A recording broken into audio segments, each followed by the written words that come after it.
This is Saturday Morning Mysteries. And we're your hosts, Alexis and Grace.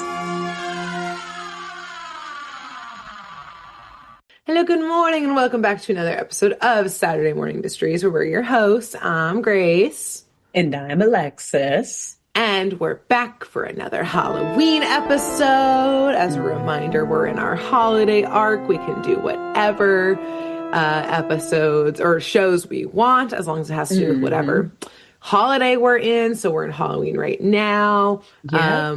I think we have this one and then one more actually Halloween episode. I think I decided that November 1st is Halloween weekend, so it's still Halloween Did weekend. you? Okay. Well, I couldn't remember because, and I'm literally looking at my calendar now because I was like, wait a minute, because our last week of September, we said the last Saturday of September was Halloween too. We so extend Halloween as much as we can. 5 or 6. I don't know. Yeah, I guess we'll find out. We're doing 5 to 6 episodes of Halloween stuff, and I'm here for it. Halloween can go on until Christmas. No, it can't. Actually, what am I saying? It can go until Thanksgiving, the week of Thanksgiving, then we can just stay on Thanksgiving untle the week of Christmas. Yeah, there you go. And in my perfect world, this is more Halloween, and then fall Thanksgiving things, and then our winter Christmassy arc. So, but we're not there yet. We're still in Halloween. Hope you all are ready for your costumes. And today, Alexis is going to be taking us somewhere spooky, I guess. Maybe. I don't know what she's doing.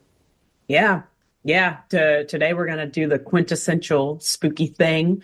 Okay. Before I say what show we're doing, I will just say last time. So much build up last time for your last episode. There's not going to be nearly as much build up in this case. No, nowhere near as much. But it trails perfectly with what I was saying. The quintessential spooky thing is the haunted house. And today, the episode that we're covering is called In the Haunted House. Oh, okay. Now, this episode, it's near and dear to our hearts, both sentimentally and timeline-wise near, because it's the last show that we covered before our arc that we're talking about today, the good old Magic School Bus. Are going to a haunted house. Yes, they are. What is the science lesson that we're going to have here? I'm interested to see what we're going to learn. I know, that's why I was like, what are we doing here? She's a believer. The Frizz is paranormal a believer. Investigating episode or something. Okay. But it's actually kind of perfect in hindsight because as we have discovered now, that the Frizz is a witch. Like, there's just no way around it. Like, not only is this the magic school bus should have given it away a long time ago, but now as adults, we fully realize this woman has magical powers. So it's actually kind of cool combining a witch with a haunted house. And also, in hindsight, could any episode of the Magic School Bus then be a Halloween episode because every episode has a witch in it? Hey, when we go into someone's body horror. That's gore if I've ever seen it. It's gory. Every episode is actually, The Thing was my Arctic episode. The Thing. We're really good at turning things into scary things. That's so true. It says a lot about our brains. Everything is that's why we do this podcast. Exactly. That's why we're here. That's why you're here. So this episode, it's quintessential Halloween, not only because it is called In the Haunted House, but it literally is a Halloween special of the Magic School Bus that came out on October 29th, 1994. Cute. And the lesson for today, I'll go ahead and give it away now because we learned pretty early anyways. Like you said, what science could be behind a haunted house? None really, but today they make this episode about like the science of sound. Basically. So for me, this is an even cooler fucking episode because I grew up playing a lot of instruments. I loved making music. I still like making music, but I made it a lot more when I was younger. So for me, I was like, oh, hell yeah. Halloween, spooky, creepy shit. And like telling me about how sound, perhaps. And it did make me wonder at one point, like, man, I kind of have like weird flashback memories of this episode. So I do wonder if this is why I am who I am today. I don't know. But the episode, it begins on, like almost any other episode of the Magic School Bus, on a very peaceful, beautiful, bright fall morning. And of course, we go into Miss Frizzle's class at Walkerville Elementary, and we see and hear our gang of 8, our 8 students, plus Liz, the class pet, hard at work, rehearsing for their forthcoming symphony orchestra concert. These Okay. students have Class concert. skills. Okay. Exactly. As we've discussed many times before, these kids are very learned in the arts. They know how to do it all. They can sculpt. They know the science of anything and everything. They can explain it all. Survive in the wilderness. They can survive. And they can also play multiple instruments or, various instruments. Each of them is playing their own, which we'll go through in a second. And I'm not going to lie, they sound really freaking good. Okay. Like good for fourth graders or just good? No, good for humans. Okay. Sick. I mean, so yes, for fourth graders too, but I would pay money to see them at, the Kennedy Center. Okay. Maybe not this year or for the next few years, but at some point in time, I would have paid for money to see them. Exactly. Okay. So yes, the concert that they're preparing for, it's being held across town at the Walkerville Sound Museum, which sounds really cool. I wish this actually existed. If it does, tell me where it is, listeners and viewers, because I want to visit a sound museum. And we learn quickly after that dress rehearsal for this concert is later this evening and the big show is tomorrow. Okay. So we pan across the classroom and we see all of the students performing. Actually, the song is called the William Tell Overture, the finale. Oh, okay. Which you will recognize. Yeah. It's literally what I describe as the horseback riding song. Like, da-da-dun, da-da-dun, da-da-dun, da-da-dun, da-da-dun, da-da-dun. Amazing. So that is the name of that song. And here are the roles and instruments that everyone's got here. Okay, I know this is what you want to know. Yes. And it's great. Dorothy Ann, obviously, she's the conductor. She's not playing an instrument. She's leading. The boss. Okay, exactly. Good. She's the boss. Okay. And she's doing a great job. She's into it. She's got her little wands and everything. Yeah. Good. Ralphie is on the xylophone. Arnold is on a sousaphone, which is I thought honestly kind of hard to describe. Give him the triangle at most. I know, something simple. No. And again, they're all great. So he's trusted with this. Phoebe is on an alto saxophone. Oh, okay. Wanda is on a trombone. Cool. Liz, obviously, or also seems obvious to me, is on the drums. Of course, why not? And also, it's not just a snare, I don't think, or a bass drum, like what you would usually see. Yeah, she's got a full-on rock and roll drum set. Hell yeah. It's awesome. And then Tim is on the violin. Keisha is playing the clarinet. And last but not least, Carlos. Well, Carlos has, it's kind of like a hodgepodge Frankenstein's monster of an instrument that he's attempting to create himself for this big concert. Okay. And normally this would be seeing him play this instrument, it would lead to the normal classic Carlos, you're joking around. What are you doing? Pick a real instrument.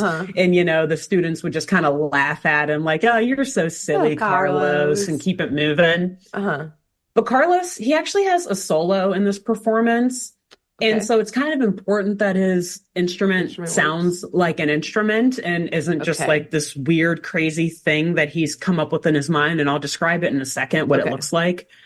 But it's this can't be a joke anymore. Okay. You actually have to figure this out, especially because DA is the conductor. So this isn't just a Carlos moment. This is a Carlos, your instrument sounds like crap and you should feel bad. Yeah. Yes. I will kick you out of this class, not just the rehearsals or figure concert. this out. Yes. So the way that this instrument is designed, it's not going to give out any pleasant sounding sound. No. Students describe it as floopy, I think is what they say. And it kind of just sounds doesn't sound nice. No, it doesn't. I can't really describe. It sounds like a deflated horn that is choking, perhaps. Okay. And why did they let him do this? I think, as per usual, the Frizz is on to something. Yeah. It's for science. I think part of their performance at the Sound Museum is part of an assignment where they have to understand the way sound works and create, amid this actual symphony orchestra, one student is chosen, almost like the City Hall episode, right? One student gets picked to do something different or whatever. In this case, they're picked to create an instrument, actually. Okay. And we'll get kind of into why later, but Okay. The Frizz is always up to no good here. We know she always is tricking her students into science. Yes. So what does this thing look like? It's honestly really hard to describe. So just bear with me. And, take me there. If you're watching on YouTube, the benefit is yours because Grace will probably put a picture somewhere of this thing in here or of Carlos playing it. So you can see. If you're listening, Google a picture from in the haunted house of Magic School Bus to look it up, because it literally just is indescribable. All I can say is that it's like a bicycle wheel is attached. Okay, already. Did I already get you there? I already an instrument from this? Okay. Yes. Mm-hmm. That is attached to a long pole. So almost like a unicycle looking thing. Okay. But it's got a horn on one side of it. Some streamers are dangling over the spindles of the wheel. Okay, and there are some wings attached to it and some feathers towards the top. And like a boot is somewhere attached to this thing too, like to the pedal of the wheel. Okay, it still just seems pushing. Like a bicycle situation. I'm still unclear on the sound of it all. Yeah. But, I mean, again, there's the horn on it and he's like pedaling it and the streamers are hitting the spindles to kind of create like a harp-ish kind of thing. Okay. But again, it's just like a squeaky, choking horn. Yeah. Okay. Again, I'm doing my best here. Like he took a horn and added some things to it and made the horn sound worse, basically. Yes, basically. Okay. Basically. And the reason why this instrument is such a weird mismatch abomination of an item is because Carlos believes that if the instrument merely looks cool, then it should also sound cool.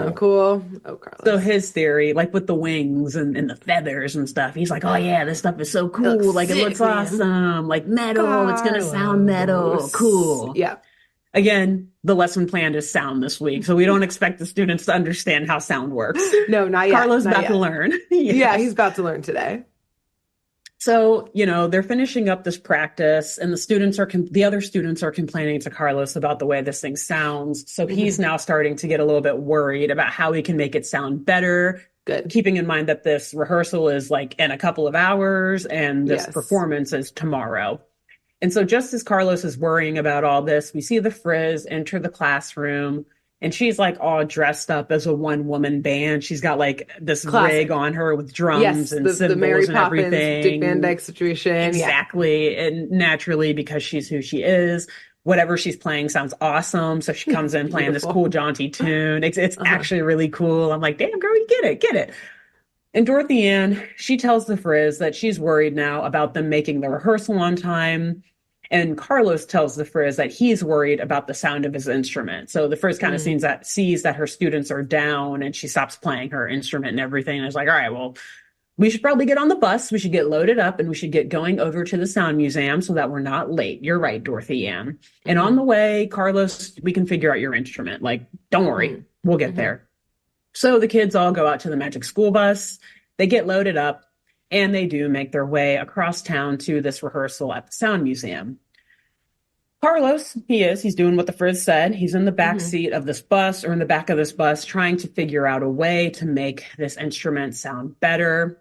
But he realizes that he is running out of time and he's getting a little bit stressed and a lot of it worried. Yeah, okay. So he's sitting there just kind of like thinking out loud with his classmates. And he says, like, I can imagine what I want this thing to sound like. Like I can hear the perfect sound in my mind. He has the vision. But I just don't know how to make it. Yes, he's got a vision. He's got his creative vision, but he doesn't know how to do it or how to make that sound, which like, well, oh man, I can relate. That's just, it's so hard. It's like you can think of something, but you're like, how do I create that exact sound from here to whatever? There? Yeah. Yeah. I feel you, Carlos. I could feel his pain on this, but at the same time, I never thought that this sort of instrument would would be the solution. Yeah, I was like, okay, I can kind of empathize with you here, Carl, or Carlos, and then we lose you. Yeah, exactly. You lost me a little bit, but so Carlos, he just keeps like putting more things onto this instrument because again, he's like, if it looks cool, then it'll sound cool. Or like, if I like the way it looks, then I'll like the way it sounds. To him, this is how sound works.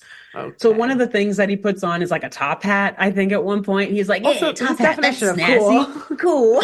Carlos is an old soul. Okay. You're right. You're right. He's not very hip. Okay. Carlos is like, yeah, I want it to sound nice and like it's going to the dot, you know, going to the sock hop, you know? So yeah, I don't know. And I also don't know where he got this top hat from, but least of our worries. Exactly at this point. So he tries playing it again and he realizes that the top hat is not doing it for him. It's not making this instrument sound any better. So he basically just like throws the instrument down and throws his hands up. And he kind of just like begs to the gods, like, please, I wish I had more time to get this thing right.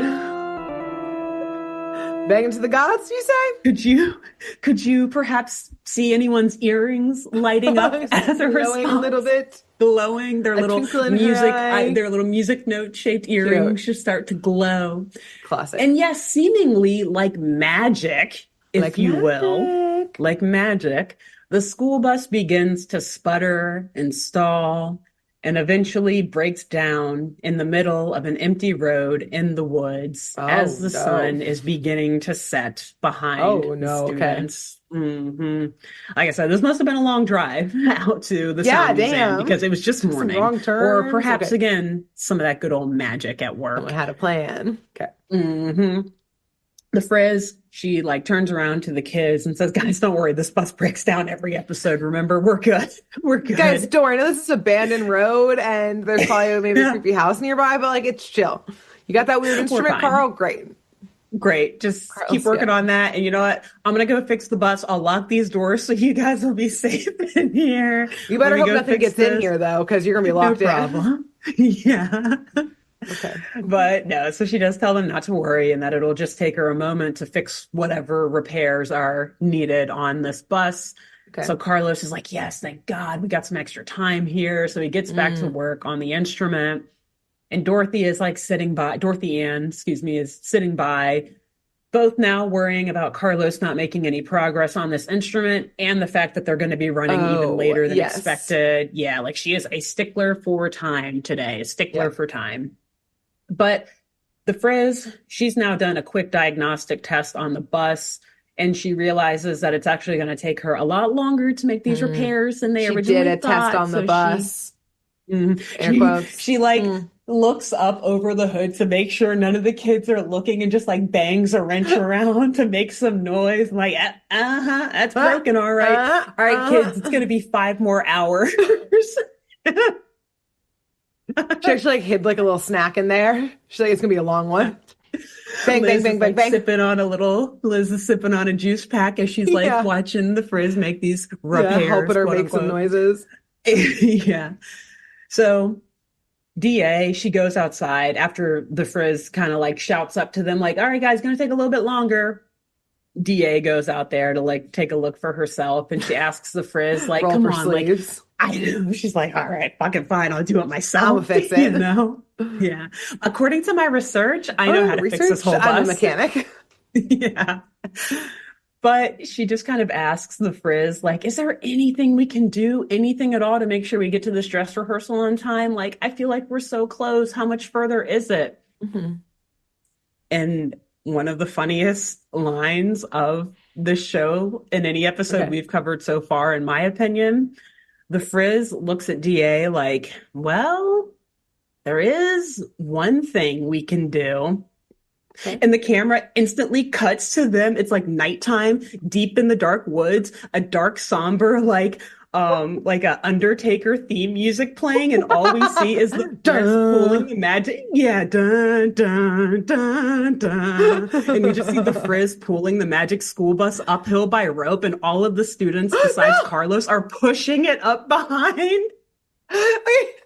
I thought you were going to be like, and they're at this like scary front door knocking on it, but this is so much worse. Oh, we'll get there. Don't worry. That's why I thought we'd get there immediately. Like, oh, go ask that house. And I was like, that's so unsafe to send this child to this dark house. But oh, it's first. No, first they're tortured. First forces manual labor upon these fourth graders. Those children are gonna die. Like that bus is gonna roll over them for sure. Yeah. There's no way. Without her magic, Well, that was they'd be so dead. it was awesome. So thankfully this made me laugh so much when I saw it that I had to pause the episode so I wouldn't miss anything. So it also gave me a moment to like reflect and think, what would be more cruel of a depiction? The kids pushing this bus up from the rear or them being the ones pulling it by a chain or by like a rope? Because I was like, just like you said, okay, this shit could roll on them. Like if the Frisk falls or something. Yeah, she slips on some mud. Yeah. And first of all, she's as strong as 7 children. Like that's not actually surprising. That's the least surprising part again, of all she's of definitely this. using magic up there, but like. But then I imagine the visual of 7 kids like pulling this thing up by a rope, and I was like, "There's no way out of this. There's no winning." Yeah, Exactly. It looks worse up front. Logistically, it's actually worse behind. More dangerous behind. Like in the real world, yeah. So wow, that was hilarious. That's unexpected. Yeah. And also the fact that it just instantly is now nighttime. It's dark out. It's been taking a long time. Owls hooting. Yeah. Oh yeah. And they're huffing and puffing and sweating and taking like little step by little step as they're pushing this bus. They're like, up. is this and part it's of the uphill, lesson? by the way, if I didn't mention, it's very much uphill. Oh, like, of course. Yeah. Steep incline. Yeah. So that was just very funny to me. And yeah, like I said, it's creepy and spooky and dark out now. We hear owls kind of like hooting in the background and insects chirping, and I think we hear some like wolves howling in the distance. So okay, you better not be the weakest child left behind the pack, because this is why Carlos is still inside. He's like, I'm not going out there. He's like, I'm working on my instrument. I have to work on my instrument. Yeah. You're like, Carl, your instrument is like 80 pounds. Get it off the bus. I know, right? Throw this shit away. Just start whistling for your solo instead. It'll be better at this point, man. So the gang, they continue hauling the magic school bus up this hill as the full moon is setting behind them. And we then see, even though it's like still clear out and a nice but creepy night, we see lightning and thunder begin to strike. Oh, no. And like I said, the sound of nighttime critters is filling the air. And they soon begin to hear another sound in the air. One that's almost like enchanting or mesmerizing. Oh, no. Okay. It's almost like a siren call. And I don't mean like a siren, like an alarm siren. Yeah, I mean like a siren. Like a mermaid siren. Yeah, S-I-R-E-N siren. Yes.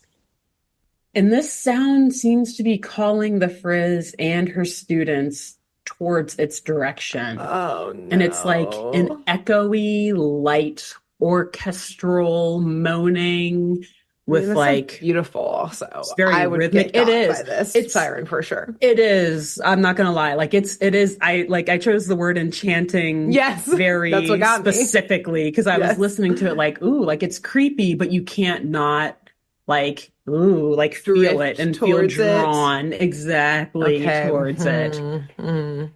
So they follow this noise for a bit longer until they find themselves approaching, like you predicted, an old Gothic Victorian-looking mansion behind a large gate sitting on top of this hill, illuminated only by the lightning that is flashing behind it. Okay. So the students, they see this and they're obviously like, yeah, no. No, we're rolling this bus back down. Yeah, Miss Frizz, let go, please. Take us. Yeah, okay, I'm glad their reaction is like correct right now. Yes, like we'll just sleep on the bus till daylight. Right? They're like, oh no, we don't need to. We're good. We're good here. Someone will come and find us eventually if we all just stick together. Our parents are definitely looking for us. Bus. Exactly. Yeah.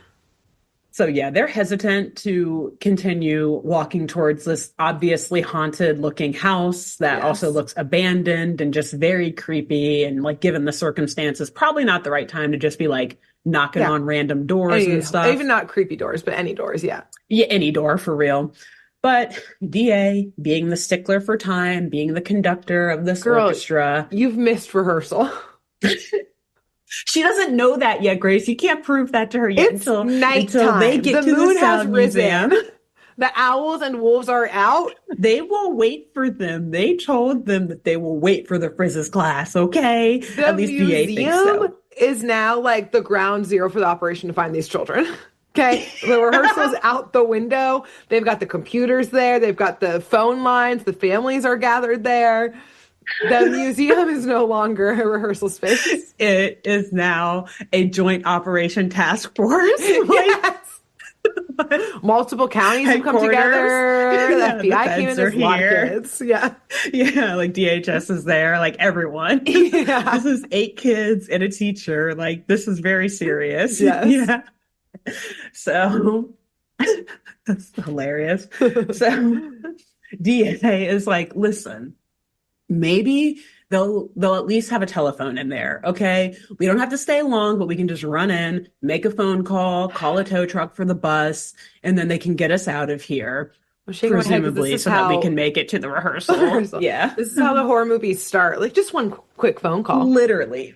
And just as I was typing this and like watching this, yeah. Yeah, you were like, this is the beginning of the end. Also, as an irrelevant side note, I realized 8 seconds after I said it that when we were saying siren versus siren, I was like, oh, let me spell out they siren. are spelled the same way. I was like, wait, it's the same thing. But in my mind, it's different entirely. Yeah. Like, no, not that SIREN. Yeah. That SIREN. Yeah. The one I care about more, the mythical one. I'll say, like, so I 1,000% understood what you meant when you said that, but in my mind, I was like, they are spelled the same way. But I was like, just keep it. I was like, they're spelled the same way, but like it's siren, not siren. Which also, I mean, petition to any sirens listening, like the mesmerizing sirens, like maybe like change it to SY. I don't know. Yeah, make it a little just more to, like, mythical. Yeah. Although to be fair, I feel like the object siren got its name from the like the but they can still siren, retroactively like, change it with a Y. Yeah, SY, and also that's like more mysterious. SY, yes, exactly. Like siren. It's a little more mystical, enchanting, if you will. Just saying, if you're listening, like, comment, subscribe. We know you are.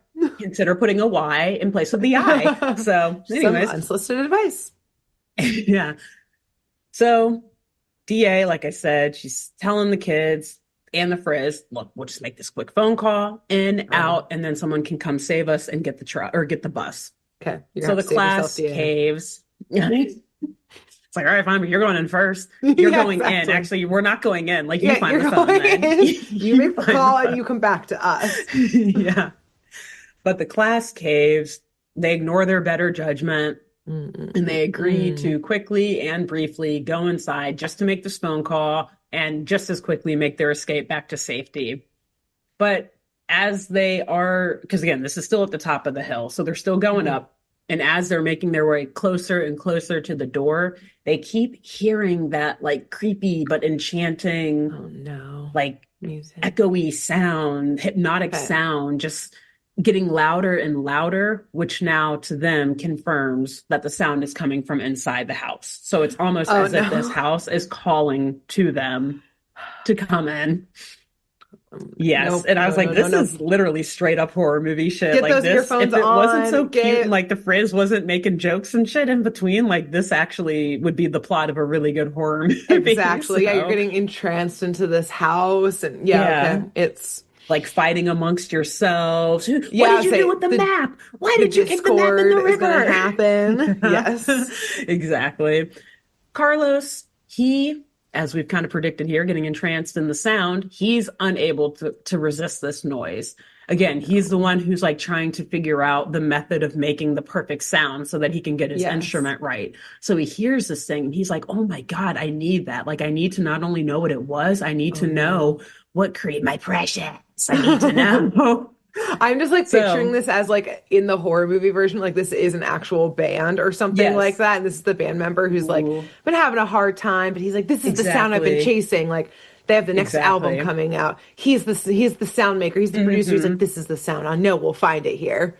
But also it's Okay. like he's like just getting out of rehab or something like that, or Yes. something He's got too, to so like that there really can be make the it. plausible deniability about like, is he just like Yes. in relapse or like coming Yes. Or back he into drug use, really or is he is a musical actually, genius. yeah, and Yeah. like the he's under a lot of public scrutiny, so it's Oh got to yeah, be this band perfect, is so going to much break up by the end of pressure. this for sure. Our The idea, our orchestra. idea. Yeah, trademark, copyright, copyright. Okay. Exactly. Give it all to Yeah, us. I see it all. I see it happening. So Carlos, unable to resist this noise, he actually kind of like pushes past the rest of the group and starts running towards the house even faster. Oh no. And meanwhile, Tim, Arnold, and Ralphie are like doing the opposite, like slowly backing away, like, yeah, no, fuck that. Nuh-uh. No, no, Not no. today. But Carlos, he runs right up to the doors and he reaches out so that he can push the doors open and go find the source of this sound.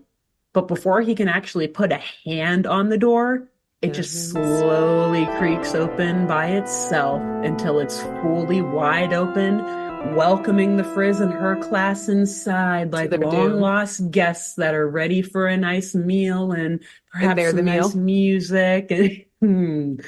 So Okay. as Y'all. soon as they enter, though, they all kind They of, well, still go Carlos in. runs in. They still go in. Carlos is so excited. The No. Frizz follows behind him, and, a couple of the other students are like right with her, like, all right, whatever, we're doing this now, I guess. While a few of them are more skeptical and like kind of tiptoeing last. Few of them are But as correct. Okay. soon, yes, and they are extremely correct, and they find that out immediately after because once the last student comes in and the whole gang is inside, that door immediately slams shut on its own and No, locks. no. And locks? It locks. They try to turn around and open it. It will not budge. It's either Miss Frizz, glued you've gone shut too or locked far shut. in this lesson. Yeah, this Whatever's is too much, happening Frizz. here, this has gone too far. Whatever It's this too is, much. this is now, a lot of these field trips the kids can look back on and laugh. This one, they're gonna be talking to the Not therapist such. about. This one, if they ever have a car breakdown again, they were gonna have a panic attack. This, No. Yeah. okay. Like they'll laugh in the way that like the Joker laughs because he's like in a Yeah. straitjacket because it's gonna drive Exactly. them insane. Yeah, this is not So good. Okay. Too this far. is not Too good. far. Yeah, like you said, you're taking it too far. I wish I Yeah. had thought of that too. Like, yeah, what the hell, Frizz? This is too much. But I guess Yeah. I'm just like, I'm too in it. But you're right. Like, Yeah, this is too far. it's no spoiler to say that the Frizz is always behind all of the stuff Exactly. that Even they if go she just through. like But it's paid like, someone to like get whatever set up, too far. exactly, too much. Yeah. So now that they're locked in, they still know that they need to find a phone, but they also realize like, well, we're here. We might as well like look around or like not stand by this creepy door that just, shut on its own behind us. Okay. So they're moseying around this mansion, looking both for the source of this mysterious sound and for a phone, obviously. Mm-hmm. And they stumble into a library and they find a bunch of books that have like different pictures on the front of them. And Okay. I think one of them has a phone on it. So DA sees that and is like, oh, maybe this is a phone book. Cool. Yeah. We'll call a tow truck, normal. But she opens it and there's no words inside. All that happens is noise comes out of the book, like on some Harry Potter shit or something, like with the mail, with the letters or whatever. Yeah. And in this case, Okay. the book with the phone on it just makes a phone ringing noise, basically. Cool if you weren't locked in.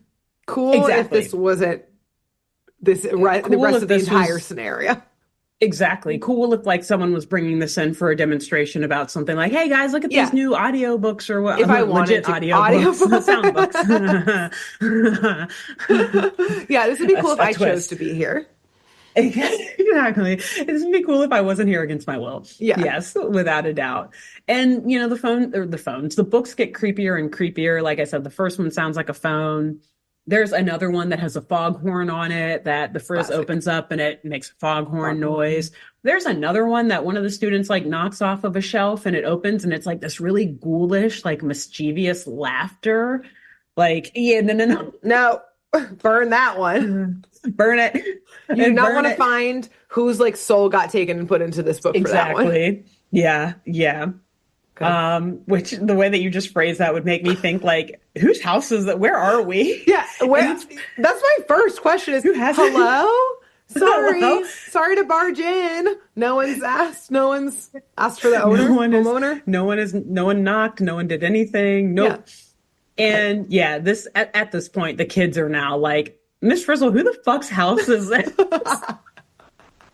Why are we who here? owns this? Yeah. Why are we here? Like they are asking her legitimately, like, why would they have these books and why do they live in such a weird, creepy, scary looking place? Yeah. So the Frizz at this point walks up to a large portrait that's hanging on a wall nearby. She points to it and explains to the kids that the house belonged to a woman named Professor Cornelia C. Contralto. Okay. And this woman was apparently an eccentric collector of sounds. And I guess also a professor of like musicology or something, or some expert in the field of music. And obviously this is the portrait that she points to on the wall. Yeah. So the Frizz then goes on to say that Contralto was born in the year 1807, but disappeared in the year 1892. Sorry, disappeared? Disappeared. Yeah, she says explicitly disappeared. Frizz. Which obviously gets the students' interest, exactly, in like not a good way, and like they're terrified and scared, and they exactly like you, they're like disappeared. Yeah, hold on. Who? What said now? Huh? What? Yeah, hold on, back up. But the Frizz continues and says, and after she vanished, they turned her house, this house, into the Walkerville Sound Museum. Okay, so there's in the museum, so they made it there. Okay, now, okay. Again, Frizz, you're taking it too far. You should have. And why did the doors have to lock? Was it exactly? That's creepy. Is it like the security system? Yeah. Do you not have like a sign turned on saying like Museum of Sound? Like where? Exactly. Did you unplug that when you walked in? Well, now why is this Museum of Sound? I have. Right. You could have told us that. You could have told us. You were already on your way there. Why'd you have to make it creepy? Exactly. You could have pulled up. Could have just pulled up. Didn't have to go through all this, weird, creepy anyway. It's the Frizz. You learn better when you're in a position of fear or duress. Yeah. You learn your lesson better. So would you rather be loved or feared? Frizz says feared. Feared. I don't care how these students feel about me as long as they're afraid of me. Yeah, because they're going to remember. You know what? Exactly. I guess I would remember that traumatizing experience. Yeah, exactly. But also, it's like none of these kids are ever going to want to play an instrument ever in their life again because they're going to equate it to this. And it sounds like they were savants, like they're fourth graders playing beautiful music. All of it. Those careers are over right now. So much talent ruined. They could have changed the world. Down the drain. Yeah. So DA, kind of like we are, DA is like, are you serious? Are you kidding me? Tell me this was the Sound Museum. But no, she's more so upset because she realizes that at this point they have indeed absolutely missed the rehearsal because like no one else is here. This place is obviously closed for the night. They're going door to door checking those families to see if the kids are did the kids all come here after school? Anyway, they show up for rehearsal. And now that they're here, no one's like, well, now that it's closed, no one will think to go back and look there. Why would they go back? It's closed. So like, no, we're not going to go to the Sound Museum to look for them. It's closed. Yeah, it's been never closed. It wouldn't be there. They knew it would be closed by now. Mm-hmm. Yeah. Mm-hmm. So Frizz, she tells the kids that everyone's already gone home for the night and that now, though, they have the whole place to themselves, actually. So, like, they should be excited. So you're welcome. Night at the museum. Exactly. Hell yeah. So the Frizz, she starts to give these kids a mini tour of the museum as if she's been there many times before, which now that we know it's the museum, of course the Frizz has been there many times before. Frizz? A witch? How old is she? Did she disappear herself? No. Why does she know this house so well? Maybe. I have some Does she seems to know a lot about Professor Cornelia C. Contralto. Kind of hard to say over and over again. Was she alive in 1807 or in 1892? Any of the years that Cornelia C. Contralto lived? And also, I guess now I'll just say, because I don't think I put it anywhere else in here, that like her name is obviously a music pun. Contralto is a singing style that it's like the lowest pitch singing that a female singer, a woman singer can obtain. Cool. I look because I was curious, like, who is that? Because I think it's kind of rare, but also I looked it up. like what singers are known for being contraltos. And the list was actually pretty long though, but some of the hits were like Cher. I knew you were going to say Cher. Yeah, Amy Winehouse, rest in peace. Yeah. Lana Del Rey too, though. Who else? Oh, like Shaka Khan and Gladys Knight were on there. It was almost, and I know I was surprised because the list was really long. Like there's so many, Katie Tunstall. It basically is like that super low that everyone wishes they could get that real low, sultry voice, but no one actually can unless you're one of those goddesses that I just named. Yeah, I was gonna say you named only icons. Got it. Basically, like it was Tina Turner all was on the list. Like it was all icons. So I think that the list on Wikipedia was more so any songstress who has been described as a contralto at some point. So it's like they may have other ranges. Exactly. Yeah. Okay. But I think just think of like the very low, sultry pitch sort of voices that are just like butter when you hear them. Just that.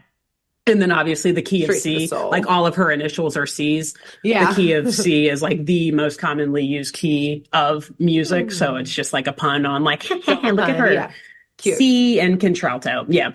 Anyways, so the Frizz, like I said, she's given the kids this mini tour and they're walking down a hall of portraits of Professor Contralto, and the Frizz continues to tell everyone a little bit about this lady's life, telling them that she basically dedicated her entire life to sound and to like figuring out what creates sound, how sounds are created, how different sounds can sound different ways. And she liked to almost collect sounds in a sense. Okay. But again, she hasn't elaborated on this whole like disappearance in 1892 thing. Yeah. So, I'm like, and how is she I'm imagining she's a witch. How is she collecting those sounds? Again, are there souls in those books of that laughter? Pen. Okay, thank you. That is one way. Actually, that's maybe half pen because we did already see half of the way that she does it is by trapping them in books. So like, obviously. How'd you get them in a book? Honestly, maybe. So I don't think Contralto was the witch. Maybe the Frizz was the witch that did that part for her. And what happened to her in the end? Who disappeared her? Frizz? What happened? Frizz doesn't know. Did Frizz trap her in one of the books? In the end, she got too hungry with power and trapped her? I don't know. I don't know. But just like we're speculating, the kids also begin to speculate that whatever happened to Cornelia C. Contralto, it's very likely that her ghost is somewhere in this building, in this mansion, wandering the halls, still in search of the perfect sound. Cool. So the Frizz, she's like, yeah, maybe. Either way, we'll have more time to investigate it tomorrow. Because we're stuck. Because we're spending the night. Oh, okay. I said that sarcastically, but she means it. Okay. Nope. Well, I've always figured out, kids. We're museums doing a paranormal tonight. Lock-in. Yeah. Ghost adventure style. Get your spectrometers or whatever the fuck they're going out. Like, they all put on glasses. She also, turns all the lights off. Like, the night vision goggles on. Yep, exactly. Put a pin in night vision goggles. Oh, no. So, yes, she tells them that they're going to have more time to investigate tomorrow and that they're spending the night at this museum today. And the kids, at first, they're like, well, there's nowhere in this mansion for us to stay. Yeah. Which is just hilarious because it's a fucking mansion. A mansion. But also, I think Arnold is like, our permission slips do not cover haunted houses. Like, thank you, Arnold. Finally, someone has brought in the consent forms. I like to picture that Arnold, like in his backpack, actually has like a little file folder of all of them. He's like the lawyer of the group. Yeah. In fact, no, he's the liability guy. I love that you just mentioned that too. But another pen, just drop another pen in there too. Okay. Because we know this show, and you calls him as you sees them, and I know, but like, what exactly it's going to come back up in some way. That's what makes me worried. Okay, yeah, I think I was on edge because we're in a haunted house. Also fair and true, as we should be, just like these kids. Yes. So just as they're making these complaints to the Frizz and being like, we can't stay here. One of the kids, I think it's Tim, he accidentally triggers a good old secret trapdoor or whatever, where they're all standing by a fireplace and the wall turns around, very Scooby-Doo-esque. And it leads them into an adjacent room that happens to have 8 neatly made beds, all with nice clean sheets and everything, nicely spaced apart from each other.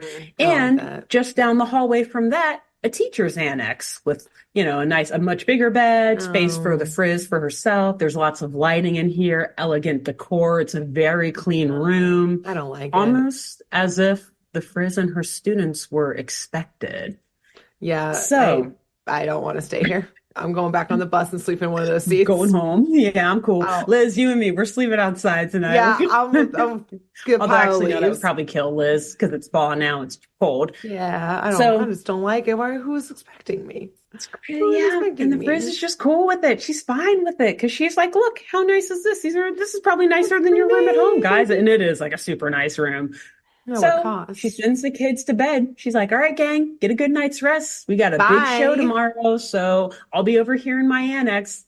Hopefully I don't wake you up and you guys get a good night's sleep. Oh my God. So the kids all instantly hop into these beds and duck under their covers. Okay. Yeah. They're like, I guess if we have to stay here, like we're fucking hiding. This is terrifying. I'm going to be saving myself. Yes. Okay. And now we're fully aware now that this is like a haunted house episode. Obviously, I said it from the jump, but I've given you plenty of examples of the creepy, weird things and just like how this house is strange, trap doors, secret hallways, weird stuff going on.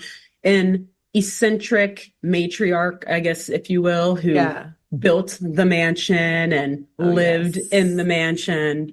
And look, it's Halloween season for this podcast. And I know this episode's already going to be long, but I could not. I think by law of Saturday morning mysteries, I am literally required to talk about a real world famous quote unquote haunted house. Yes. Which one? Tell me. Okay. I think you already know based on the way I just led into that. We're going to talk about probably the most famous quote unquote haunted house in America. One of them, at least. The Winchester Mystery House. Yes, as soon as you said eccentric matriarch, I was like, yes. Trap doors, hallways leading to nowhere. Secret hallways and passageways. Yes. And also, I'm pretty sure we've like casually mentioned or name dropped this place a few times. Like, exactly. Oh yeah, like the Winchester house. And then moved on. Exactly. Yes. And now, to be fair, because I'm super interested in this house, and there was a 2018, so not super recent, still feels recent. God, that was like 7 years ago that there was a movie based on this that came out, like a horror movie. I watched it. It's not bad. I mean, I watched it a few years ago, not like I watched it for this episode or anything. It's not bad. Like, go and see it if you want. I'm not gonna lie. It's okay. And I should probably give it another chance, but I'm not gonna lie. I kind of thought it was boring. And also because I feel like just listening to actual docuseries about this house is way more interesting than some like fictionalized horror movie and like learning about her is also fascinating. Exactly. Is super interesting. So we're gonna kind of go deep into this. We're gonna go like halfway deep into this just because again, like this is already a long episode. For sake of time. I'm almost halfway through my script, so we got a lot left here. And also because the more that I read about this house and the more like video essays I watch or listen to about this place and like about Sarah Winchester, the more I'm like, ooh, this is actually this is a story that actually deserves like a lot of attention and care in a way. Because as like all conspiracy theories and stuff and all like supernatural stories, as we've talked about a lot this season with like Nessie's cousin and with the skunk ape and like a lot of stuff Bigfoot's is just cousin. like word of mouth. Bigfoot's cousin. Yeah.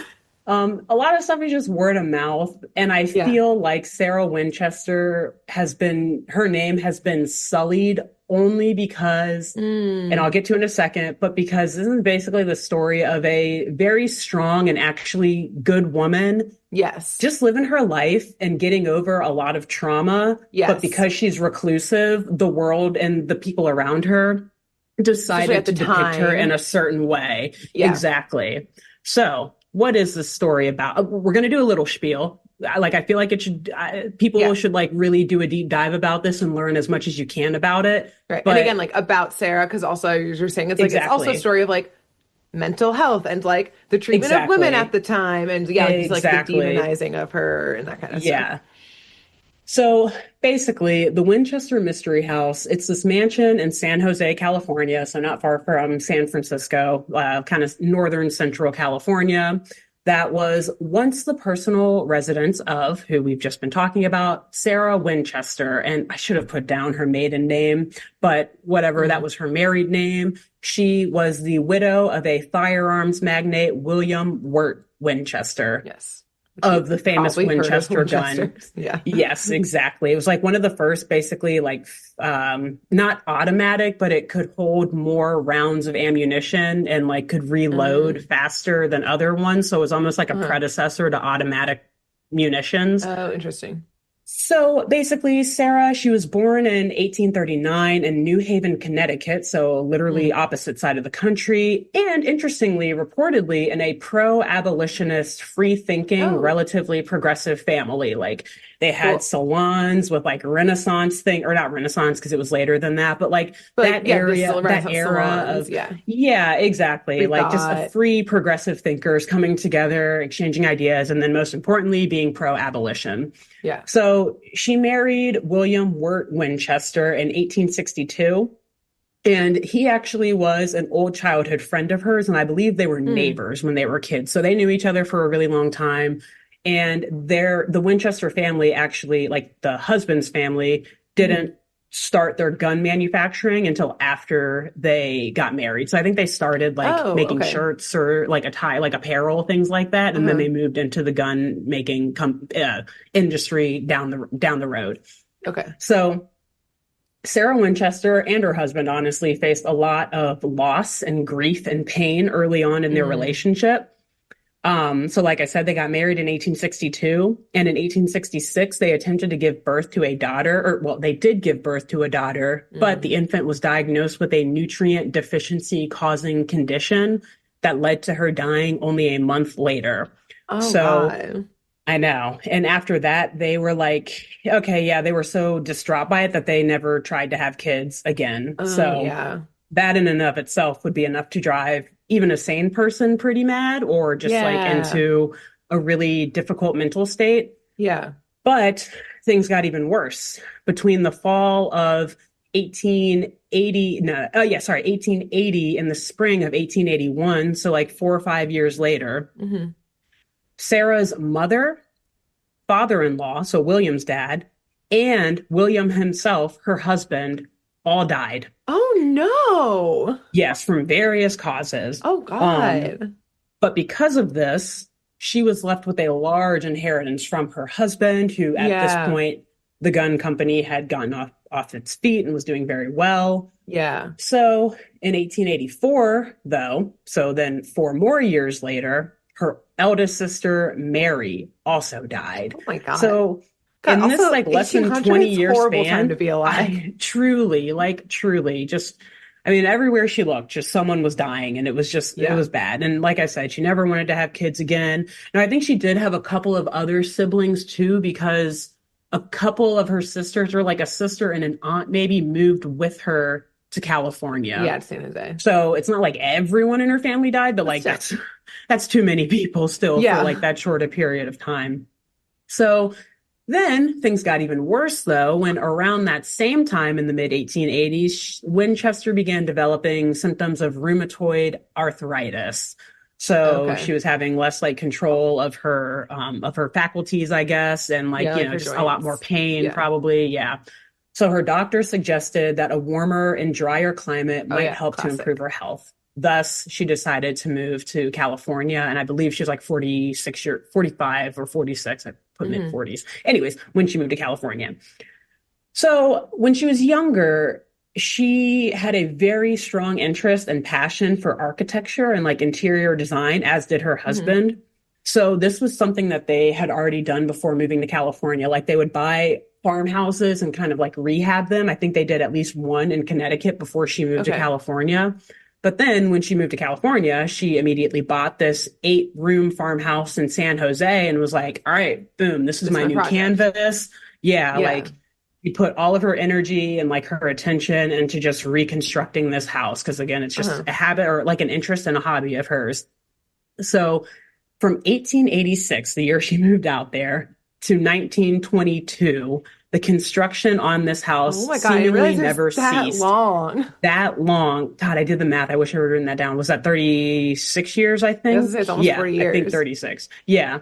So she just kept building and adding more and more things onto what would quickly become like the world's most unusual and sprawling mansion. Confusing. Yeah. And so, yes. And so some of the features, first of all, it was 24,000 square feet by the time it I was don't done even have being a concept constructed. of I don't, what that is. Amazon fulfillment warehouse, maybe? Yeah, right. Like, that's the closest I can get, maybe. 10,000 windows. Imagine paying for that window cleaning. Or That for window like, cleaner, you know, that's the only client they have. Once they they finish, need they no more. restart immediately. It's just a Yeah, constant it's flow. like an annual process. Yeah. 2,000 doors. $2,000. 2,000. 2,000. Two and three zeros. 160 rooms, 52 skylights, 47 stairways and fireplaces, 17 chimneys, 13 bathrooms, and 6 kitchens, just to name a few of the features. The price tag at that time was $5 million for such a construction, or sorry, in 1923. So yeah, I guess in the year that it was finished, not in the year that it started. Yeah. And that today equates to $71 million. Okay, there we go. I was like, yeah. You're like, oh, $5 million for all that? Oh no, easy. inflation. Yes. Yeah, okay. So Sarah, like I said before, well, okay, before I talk more about her, I guess, because that's like really all I say about the description of the house, but I should add, like, there are some oddities other than that, if that wasn't enough of an oddity. Like, a lot of the hallways in this house were just like kind of labyrinths. Like, basically it was a maze getting through there. Cause like I said, she just kept building, kept reconstructing things until she thought it was perfect. So if she didn't like something, then she'd be like, tear it down, start over. Let's do something different. Well, or she would kind of just like pause them in the middle of their construction and like, she would take little breaks and be like, all right, construction guys, you guys go take a break too. And then when they would come back, they would have to like try to pick back up where they were. And sometimes it wasn't always perfect, or like there was an earthquake one year that kind of messed up a lot of stuff and they had to like reconstruct things for that. And there were stairwells that led to like empty hallways or to like just a wall. Walls. There were doors that opened up with just walls behind them. There was like a ballroom on like, I don't know, like the 3rd or 4th floor or something like that. Like if she wanted it done, she had the money. The construction people that were working on her land, like liked her enough that they were like, all right, fine. Like whatever, you're paying for us. And like, honestly, you're kind of cool. You're nice. So like, sure, whatever you want. So yeah, the house was definitely weird outside of being like this just continuously growing, sprawling mansion in like the hills of San Jose that also, like I said, had a bunch of chimneys and eventually had like I have it in here somewhere later, but like a 7-story tower on top of it too, that like you could see from far away, which if you've seen pictures of this place, like you can kind of visualize what I'm talking about now. But Sarah, like I said before, she was quite a recluse and she really only spent time with the remaining family members she had, some of whom I mentioned moved to San Jose with her, and with the many construction workers and like groundskeepers who were helping her around the house. So like that was her community. Those were the people who really knew her. She didn't make friends outside of her property for lack of a better term. So she was known to rebuild and abandon a lot of the construction if it didn't meet her expectations, which resulted in this like weird exterior design and the inside looking like a maze. And it's reported that that 7-story tower I mentioned before was torn down and rebuilt like 16 times before she finished it. Yeah, for sure. So if you imagine people on the outside just watching this over time, tower goes up, tower goes down, tower goes up, boom, tower goes down, down. Yeah. And like, oh, that wing over there was not there last year. Like what is happening? Right? Like that's going to start to get some speculation from people. So since she was a recluse, a lot of people in the public began to just view her as this like eccentric rich lady who was getting into like some sketchy stuff in this mansion. Like they thought she was hosting seances in there. And classic. Don't understand a woman. She's exactly. But which also like that's not a crime. Yeah, like let her have a seance if she wants. But because they thought she was doing weird, creepy seance stuff, they also thought that she maybe had a bunch of ghosts in there, or that she was at least being tormented by ghosts. Because I think some truths about this woman were able to spread through rumors. Like yeah, her husband's dead, her infant died, her sister, her mother, her Right. blah, blah, blah. All these people died, and her husband owned a gun manufacturing company. Like, Yeah. a lot of people died from his guns. Like, we think that all the ghosts of her family and of the victims of Winchester guns are probably in there tormenting her. And then they Yeah. started to speculate that, like, she had this obsessive, unusual reconstruction of her home being done so that she could distract herself from the ghosts, or so that, it's like, I have to build this until I die, because like once once the construction on this home stops, like I will die. And so I just have to keep building it because the Oh, ghosts are haunting me interesting. and blah, blah, blah. Yeah. So like that's what people were kind of reading into the situation from outside Yeah. of the walls of this mansion. And so, listen, this is basically where I'm going to wrap it all up. But like, Yeah.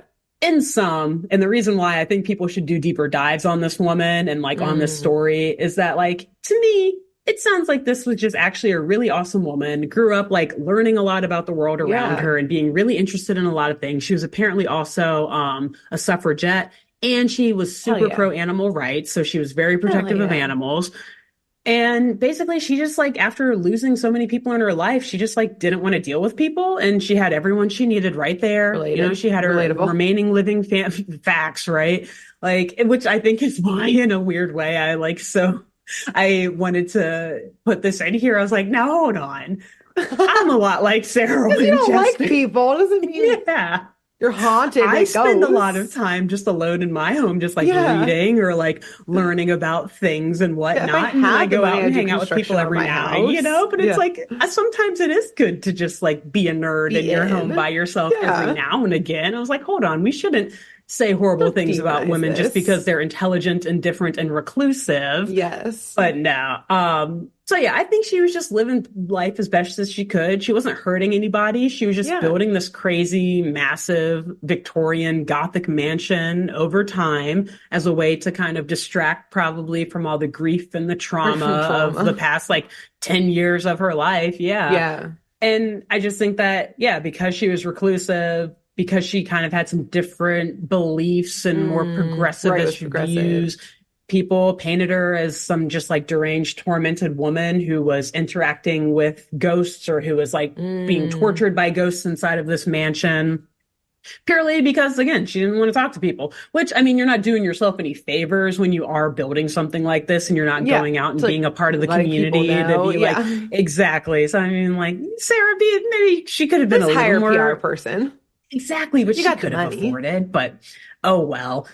But to this day now, the Winchester Mystery House, it's like a massive tourist site. They do tours through it. I watched a couple of videos of people going through some parts of it. And it's interesting. It looks cool. There's, like I said, there's a movie about it from 2018 that's interesting. And I think the very last thing I'll say too is that there's some misconceptions about Winchester, like as a gun manufacturer. Not that I'm here being like pro gun manufacturers in any way, but a lot of people say that she was haunted by all of the spirits of people who died from Winchester guns because they think that like Native Americans were killed with them or something like that, which may be true. I don't know. Yeah. But apparently Winchesters were very expensive guns, so they weren't the type that would be purchased in bulk. So it's not like the military would have been going out and buying Winchester guns to carry out like, westward expansion tasks and whatnot. It was more so something that was used for like private security guards or like wealthy collectors or things like that. Maybe some robbers and stuff who had money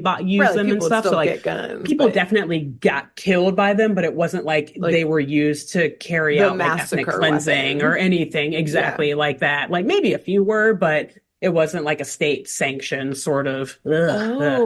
Interesting. So people definitely still died from the guns. Let's not get that twisted. But I think a lot of people assume that like, because he was a gun manufacturer in the 1860s, like he must have had to do with this or that. And it's like, no, he dealt with enough bad stuff on his own. Like we don't have to also impart that on him. Yeah. So just another thing which also kind of like blows the candle out on theories of like, she's tormented by all these ghosts. It's like, no, I mean, she's just sad.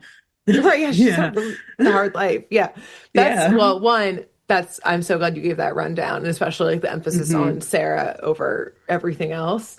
And I'm just reflecting on like, when I first heard about it, I had also heard, and this part may or may not be true, of like that she also wouldn't communicate to the different groups of builders. Like there was no grand plan. So like she would tell one builder to do this in this side, and another builder would do this on this side, and they wouldn't know what each other are doing. So that also like both Yes. made things more complicated. But then, like someone working on that construction crew is going to get a beer after work in town and be like, I don't know what's going on around the corner. So people are probably, I think then it became the rumor of like, and she's purposely over. not keeping, or like is purposely keeping people apart. So of like, I'm sure a lot of those rumors came from like hiding something. like Joe Schmo just working his job because he has to be there for his job, and just being like, oh yeah, here's one small comment that then the town is like, this rich, mysterious woman must be doing weird things. Something so I bet weird in there. Yeah, workers so I bet are leaving confused and like, like I think too, the part of her, again, this is like the 1800s. So like, did they really treat depression back then? Probably not. But like, I think part of her, not a doctor, obviously, but what I assume was part of her depression from all the trauma she was going through was that she literally would just like send her crews away for a few weeks. Like, all right, guys, sorry, like I need a break. Like, and I just need like, some time. Oh my God. She's just sending crews away unannounced for weeks on end, and they're confused. And like, so you just imagine if you're reclusive, and hey, nothing against being reclusive, but don't be surprised when, people kind of start to speculate things about you. Not saying that they should speculate about you. They should just ask, or they should just like not assume anything and just be business. Like, just mind their fucking business. Not spread like ghost stories and rumors of her being like an occult member or whatever. Like, okay. Now, apparently she kind of was into some of that stuff, but like, so are we. So what? Like, I mean, so it's interesting. To this podcast, so are you. Yeah, because like her family kind of had some Freemasonry ties growing up. So she was kind of like, she had some interesting beliefs, but like we talk about cryptids all the time. We talk about occult shit. Like, it's a free country and you're allowed to be interested in that stuff. And you don't have to think that like ghosts are haunting this person just because they're interested in like different subjects. So, well, and it's interesting too about the Winchester like timeline in manufacturing, because what I had, again, when like I first heard the story, it was like presented as, like she was so guilty from all, the war that these guns were used in, exactly, like the wars that these were used in, and thus all of that she was running from the ghosts, and that's why it was a dead end, because then the ghosts couldn't get to her. Like that was the vibe. So being like thousands of people, which if it was still a new, what you said of like, not to take away from the fact, like people were obviously killed with these guns, they're guns, but for sure. Wars were fought just on these guns, and all of the victims of the wars came to this house is like what, and up until you said popular that, culture says, up until you said that, I was like, I assumed that's what Winchester was used for then.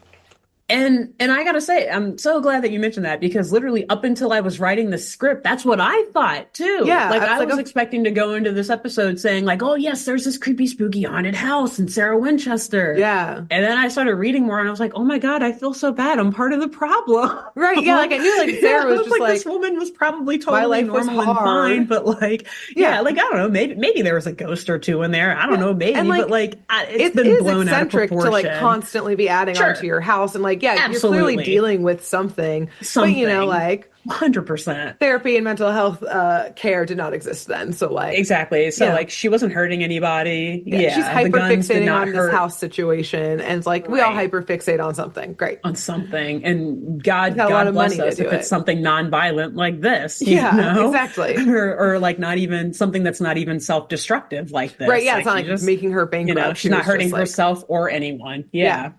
Giving jobs to the community, in fact. Okay. And the last thing I think I'll say about her, because I just learned so much about her. It's so fascinating. She's so on top of that, speaking of like her not hurting anyone, she was actually actively trying to make the community better, because she bought a lot of other property in the San Jose area.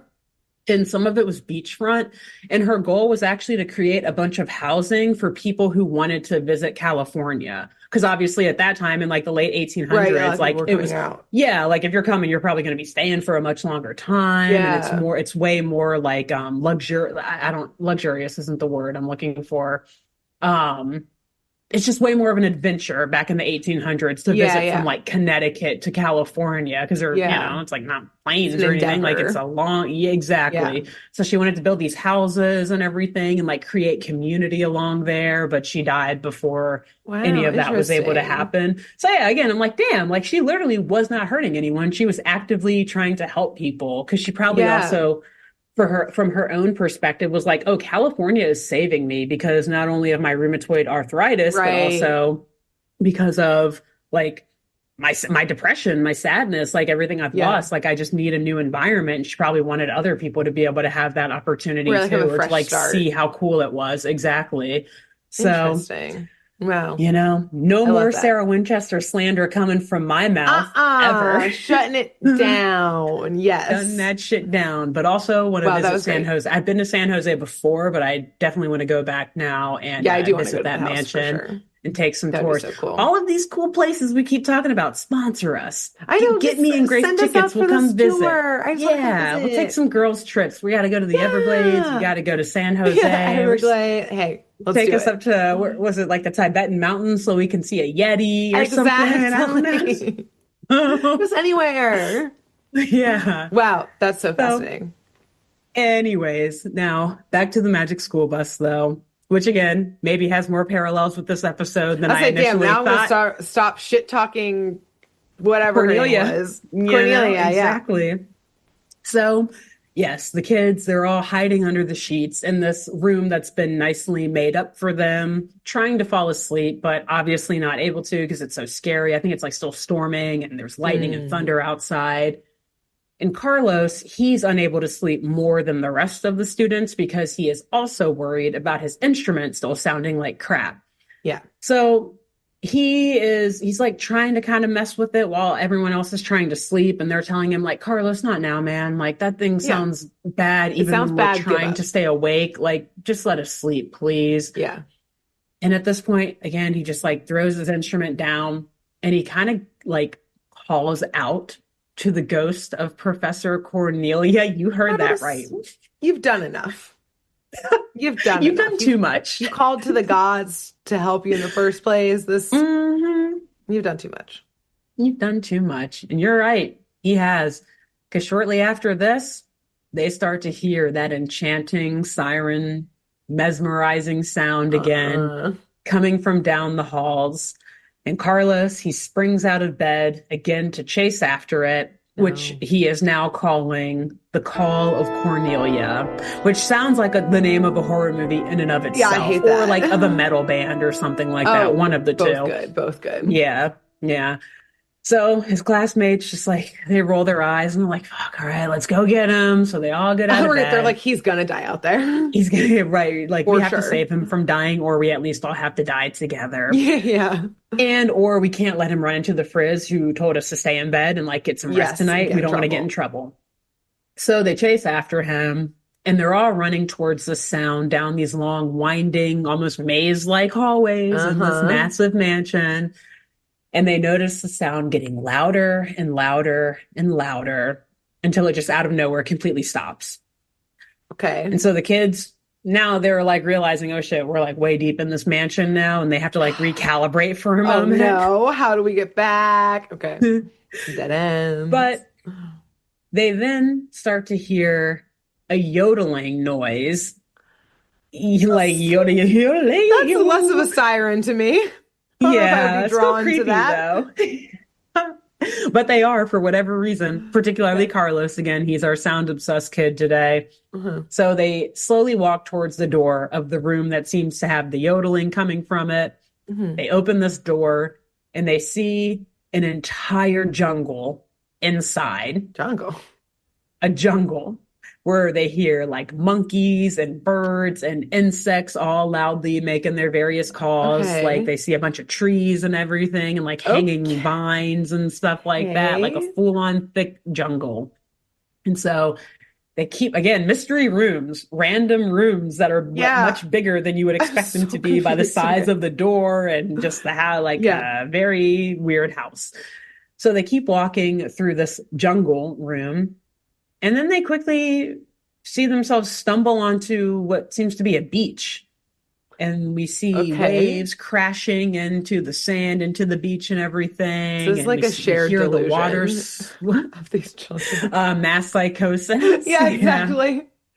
A Folly Folly 8 do. or whatever. Yeah, on a mass Yeah. scale.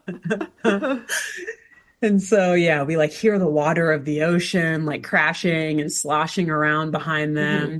And they keep walking along this beach, and then they find themselves on a city street filled with like heavy construction. Okay. And we hear jackhammers and construction equipment and cars moving by. Again, all these sounds, the various sounds that these kids are experiencing, depending on the environment they're in. Mm. And honestly, so I will say I did have flashbacks to some museums in Cincinnati, like that I went to growing up, or when I was like babysitting kids that I would take kids to and stuff, that were like, they had full rooms that were themed to a specific geographic, Like the Cincinnati like, Museum, the landscape, like Arctic like Museum Union with Terminal. saber-toothed tigers. Yeah. Exactly, like that one. Yeah, there was like a cave in there exhibit one year. There's a museum in Sharonville at like the whatever park it is in Sharon Woods, at that park, that also has like a full jungle themed room in it too, that I remember going to sometimes. I was like, okay, I see this, but also this museum is clearly doing very well. Like the donors are donating, and they're coming from high places. Money. Yeah. Also though, of like, because I was looking at it from the perspective of being like, this is their first time at the museum. Like, all they know is that like this eccentric lady has a museum that has ghosts, and you're now just walking through different scenes. Like, again, this would be cool if I chose to be there. Yes. Because again, I've been to museums similar, and like they're so fun and amazing. But yes, I don't want to be anywhere against my will. Yeah, exactly. Even the happiest place on earth, like I don't want to be there against my will. My free will always intact. And upheld. Thank you. Always. So, anywho, they're going through all these rooms, and as they're in the like city room or whatever, they again hear that yodeling sound echoing in the distance. And they continue to walk through this city, and they quickly find themselves in like a snowy, mountainous, alpine terrain. Okay. And they're at like the top of a mountain, or like on a cliff, almost like a snow-covered cliff. And the yodeling continues as the kids are like looking around like, who is yodeling? Also, we're up top. We can see everything. Yeah, right. Like, this is weird. Also, there's a city right behind us. Like, you can still see the buildings from the city, and it like slowly transitions to ice, and like they're on a cliff out of nowhere. Okay. And the kids are then scared to death and absolutely alarmed when Liz, out of nowhere, quickly scurries in front of them. Just like, which if it wasn't Liz, if it was any other animal or like lizard, that would be like, no, thank you. Yeah. Yes. I'm already on And edge. they jump from that for a second, and then we see a grappling hook thrown up onto the ground at the edge of the cliff in front of them. Okay. And of course, it's the Frizz, just going for, as she describes, her evening climb and yodel that she usually does to get ready for bed. Yodeler. She was the yodeler, which you can, when you watch it, you can immediately tell it's her, because it's obviously in her voice. Yeah, but it's Halloween thriller. I had to keep you on the edge of your seat. Okay. So she apologizes. She apologizes to the class for waking them up with her nightly activities. But just as the kids calm down again, knowing that it's just their teacher, they are again shooketh by the call of Cornelia. They hear it coming from some other hallway nearby. Okay. So Carlos asks the Frizz how they can get out of this room to find the sound. And the Frizz leads them out to the next room, where we see, in like my dream scenario, again, if it was not against my will, or assuming it's not against my will, it is a room filled with giant instruments. Like, at first, I thought the Frizz shrunk the kids down. Okay. Or like you thought they shrunk them because they're so big. Exactly. But no, they're regular size, and the instruments are just like a harp that's like floor to ceiling. And why this is so cool is because then you can like pluck the string of the harp and you can see how fast it's like vibrating or waving around. Yeah. And there's all sorts of instruments in there, like drums, guitars, just everything, cymbals, all types of stuff. And so these kids in the Frizz, obviously, they're moving through the room, and they're getting, and I guess anyone who comes to this museum, it allows people to get a better understanding of the way sound works, the way sound travels, the way sound is made. And again, it's just donor money is on point here. Like, I mean, the fact the room alone that you originally described was insane. And now custom made instruments to this extent. Some billionaires are funding this for sure. At least absolutely one. Funding this. Yes. So they're going through this room and the Frizz is explaining to the group that vibration is the key to sound, as demonstrated by the harp and whatnot and the cymbal and the drum in the room. And so seeing all of this makes Carlos realize that he has to figure out a way to make some part of his instrument vibrate to elicit a sound. Yes. So they go to the next room of the museum. Again, the Frizz, I think she is a docent here part-time on the weekends. She's like, next room is the exhibit. And not to the right, to the left first, please. This go way, to the kids. left. This way. Does everyone have their worksheets out? So they go to the next room where the Frizz gives each of her students these really cool glasses, almost like we were talking about before, those X-ray goggles or those cool like ghost checking spectacles that allow them to see sound. AKA when you put the glasses on, you can like see sound waves traveling through space or like through air. And just like as a fun note to any adults that watch this show or that are listening to this podcast now, but adults watching Magic School Bus with their kids, they probably felt like I did in this moment where Carlos puts on these glasses and we like see the sound waves moving through the air as people are talking. And he's just like, whoa, I can see sound. And it like echoes into the room. And I just really feel like at that moment, like I Don't Live Today or Third Stone from the Sun or something from Are You Experienced by the Jimi Hendrix Experience should have started playing. Like as we see the sound waves like rippling. The color of sound. Whoa. I'm also picturing the whoa. I'm also picturing it as like the old like iTunes visualizers that you could turn on. Yes. Like that's the like but it's just the dancing silhouette or whatever. Or just like the background, like whatever, like the weird motion all crazy. Over. Basically, this was sound. Almost certainly the inspiration. Amazing. I was like, damn, Carlos, that's pretty new age of you. Good for you, man. Just the way he said it was so funny, and the way it echoes of like, wow, some song, there was just some song in particular, I was expecting some guitar riff to immediately just a super like psychedelic guitar riff to start. So anyways, now that the kids can see these sound waves, they realize that the different sounds have different types of waves. So for example, higher pitched sounds have faster moving waves and they're like closer together, meaning that something is vibrating faster to create that sound. And lower pitch sounds have slower moving and more spread apart waves, meaning that something is vibrating slower. And then they learn that when you stop the vibration, you stop the sound and thus its waves altogether. So Carlos is like piecing all of this information together and he's finally like, oh my God, I got it. It literally does not matter how my instrument looks at all. That has nothing to do with any of this. Finally. The Frizz is like, Jesus. It's like an episode of like Scared Straight where it's like they had to scare him to have him realize like the path he was on wasn't like, the right one. Fear in you. Yeah. And the Frizz is the warden. I mean, she locked him in there. Against their will. Yep. So Carlos, he's super excited now to go back to their room, to get his instrument, start taking some of this random shit off of it, making the proper adjustments, and to make this thing actually sound like a musical instrument of some sort rather than like a whoopee cushion. So he goes back to the room, but he's shocked when he sees that his abomination of an instrument is gone. Someone took it. It's gone. Is everyone accounted for? Everyone is accounted for. Right? The whole time? Like, is everyone here? Have you been watching this episode making sure everyone was in the room? Every scene? We got to go back and double check things. Supposed to be like the ending of Clue. Let's like run through all the scenarios. Yeah, there's different option for now. If Arnold took it, this is what happened. Now, if Phoebe took it, this is what happened. So no, as far as we can tell, everyone has been accounted for. I guess other than the Frizz, but like she was too busy yodeling and climbing. So I think we can count her out. Everyone was there. So at this point, Ralphie is starting to think like, well, first a ghost comes and takes the instrument.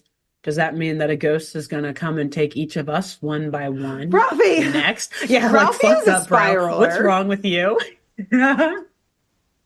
Ralphie goes 0 to 60. Dorothy Ann and Wanda are probably looking at Ralphie like, do not bring your panic trauma into our lives. Like, you keep that shit over there. We're doing just quiet. Fine.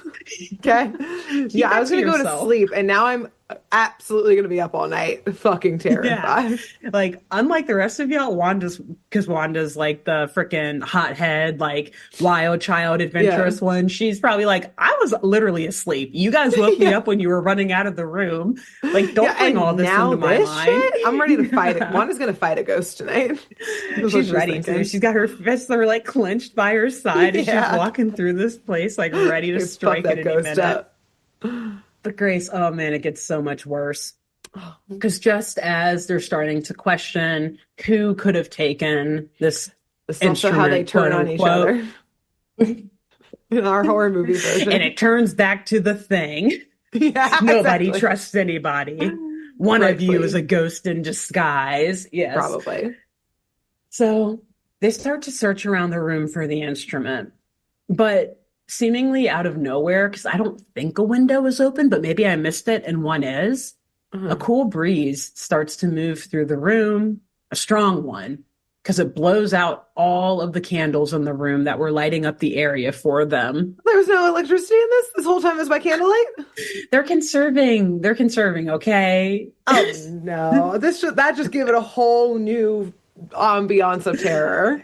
I feel like, to be fair, I feel like it's not super consistent. There are points where it's definitely shit's lit up by normal lighting. It looks but like we see a lot of candelabras and stuff. Yeah, yeah, I'm out. Yeah. Miss Frizz. I'm walking home. I was never even in that building. I'm still in the school bus, actually. Yeah, exactly. I'm like all tucked in. I'm already asleep because no one's bothering me in here. Yeah, I got my sweatshirt on over me and I'm curled up. But we slept on bus floors before. We can do it. I know, we're used to it. Oh, so many times. Which, God, that makes us sound so freaking degenerate. But it's true.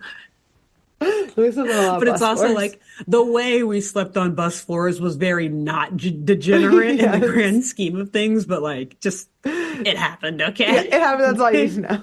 That's all you need to know. So, anyways, after all these candles are blown out, sadly, scarily, once again, we hear the call of Cornelia, fill the air, that melodic, enchanting, orchestral, echoing sound. This time, it's not coming from the hallway, or it's not coming from down the hall. Okay. This time, the sound appears to be coming from inside a closet in the very room that they are in, Grace. The call is literally coming from inside, not the house, the room. Inside the room. Not just the house, even worse. The very room that you're staying in. Run. Get out of that room. That's what normal people would say. But guess what? Carlos is apparently not normal. Because he runs to the door and opens it. It's coming from here. It's like, it's got this hold on him, which again, very horror movie coded. Earphones. Give him some, like, earplugs. Anything. I mean, like this, it's just drawing him in. Like he's frantically chasing after this sound the entire episode. Like, I gotta find it. The call. I gotta find it. It's here. It's there. Like you can kind of see his descent into less than sanity. Ralphie's just like, I told you. Ralphie's like, I knew shit was gonna go wrong. And so first we see this metaphorical descent into insanity, and then we see a literal descent when he opens the closet door, runs in to chase the sound, and just falls down a black hole. Bye. I guess we shut that door. Bye. All right, bye, Carlos. Shut, lock. So is the bus ready? Can we go? So can we crawl out a window or something? Because this kid's gone. this is gone. We're not, we'll tell his family that his Yeah, last words were, someone I else can love come you. We'll look make him for him. feel good. Yeah. Someone can go spelunking to go find this kid because it ain't us. Oh God, don't mention it. Ooh. You just down a hole. I assumed there was a cave down there. Now Oh we're in the God. descent, as Yes, always. there We always end is up a back here. cave. But man, I wonder if we had $1 for every time we brought up the descent on this We could podcast, at we'd be least rent the rolling descent in on money. YouTube Yeah. of how many times we've Oh, mentioned I it. have it on DVD. I Of don't need course to you rent do. it. Of course course you I do. do. Yeah. So the class, it's all for one for all. So no, they don't pack up and leave. Unfortunately, they all go to this closet and they peek their heads over more carefully than Carlos did. They don't just Good. run in. They peek their heads in and they shout down and ask Carlos if he's okay. And he is, because thankfully, actually, I don't know. He landed on a big pile of hay that's at the bottom of this hole, like directly where someone would expect someone to fall. It's very So now Buffalo Bill, Silence Silence of the Lambs coded. Yeah. I don't love it. All of a sudden, but, like, someone's at least lowering a little basket. What's this basket here on the side? Carlos, we'll send you down a flashlight. I don't know what this basket's for, though. I don't know what the basket's for, but here, put it in the Weird. basket. Here you go. Yeah. So Carlos is like, no, yeah, I'm good. But he looks around and notices that, yeah, he's in this massive underground dungeon that looks, again, to be primed for people to fall into. Yeah. And so, seeing that he's okay, the Frizz and all the students, one by one, jump down after him, knowing that they're going to have a smooth landing. I'm not saying it's wise. I'm just saying what they do. No one will survive this. This is a horror movie. These And choices, horror movie's No. over by now because they're all dead. Like, long over. oh my And so God. this is where I want you to unpin something that you said earlier. Oh, okay. Because, and actually, I'm sorry, this happens right before the rest of the students jump down. Once Carlos shouts up to them, like, I'm okay, guys, it's all right. Arnold, who would probably be the only one to actually survive a horror movie, Yes. he hilariously is like, well, if they torture you down there, don't tell them anything. I'll learn how to be a lawyer and we'll meet you back here when we're grown ups. Also, Arnold's saying this as he's climbing out the window. He busted it open. He's getting the fuck out. He's gone. Yeah. Like, he's not saying this like down the abyss. He's saying this as he's running away. I'll come back when I'm grown up. I'll come back later. Yeah. I'll come So back one day funny. later. Don't say anything. Yeah. If they torture you, he said, Grim. don't tell them anything. Who's they, Arnold? Plead What the hell? fifth. Yeah. I'll be back for you when we're older. Oh my And again, God. just him saying, I'll learn how to be a lawyer, which is also funny because we saw him actively being a lawyer in that one episode I did. Isn't so it it's in like repeating theory. where like the trauma happens when they're kids, and then in like the Yes. recent movies they come back as adults? Yeah, well, That's what's happening that's the like in the other miniseries too with Tim Curry. It's like the it's same like the thing. same, It's okay. like something They tortures come them back. as kids. And I think it's like 20 or 30 years later, every 20 years, the Yeah, demon resurrects itself or whatever That's what's and like happening starts here. torturing them. Yeah, that's literally This is the initial This point is it. pinpoint. Yeah. See you guys in 20 years. This is it. Literally, this is it. This is it. All caps. So, which also, isn't that a Michael Jackson album? Sorry. Because then I just imagine him like the cover of that album, but with Pennywise instead of. No. Like, No, I don't like it. I don't want maybe. it. Okay, sorry. Scary. Oh man. So yeah, like I said, after this, the Frizz is like, "Shut up, Arnold. You know we're gonna go down there and save him." Get your So- ass down there, Arnold. Exactly. They all go down one by one. They follow him into the abyss. And then they start making their way through this ridiculously creepy dungeon down here. So, of course, not long after they get down there, they hear again the call of Cornelia. And they put their glasses back on and they see the sound waves bouncing off the walls of the dungeon, giving them an opportunity to actually follow the sound and trace where it's Get coming closer to from, it. like little sonar radars or Yeah. like echolocation. Yeah. So eventually they find the source and it happens to be coming from behind an old creaky wooden door deep down in this dark, disgusting dungeon. And they slowly open this door. They're going to open that door. They're going to open that door. Okay. Of course they're going to open that door. Guarantee you it was Carlos, too. I didn't even have to write it here. It probably was Carlos. Slowly open that door. And they see someone playing a giant organ. I'm sorry, someone is down there? Someone's down there. There's someone here. They're not in this house alone. There's been someone here this entire time? This entire time. Hiding in the dungeon. Okay. Well, fuck that. I'm shutting that door. Making this sound. Yeah. Again, I'm not even in the dungeon, but if I am, I'm slamming that door again. I'm saying sorry as I slam the door and climb my way back up those walls. Get to that closet and run away. To safety. Okay. Yes.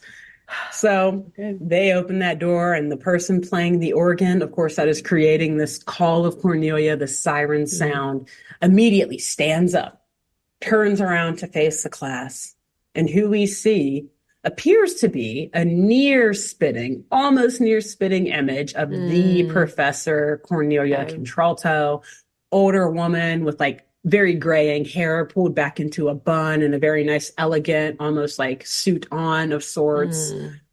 And in a very theatric sing-song voice, she introduces herself to the students as Professor Cornelia C. Contralto the second. The second, okay. AKA, I believe it's the great-granddaughter. Okay. Yes, the great-granddaughter of the Professor Cornelia C. Contralto who built this house. Okay.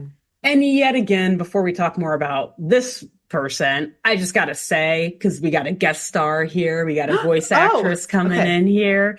Now, I'm familiar with this person's name, but not so much with their work.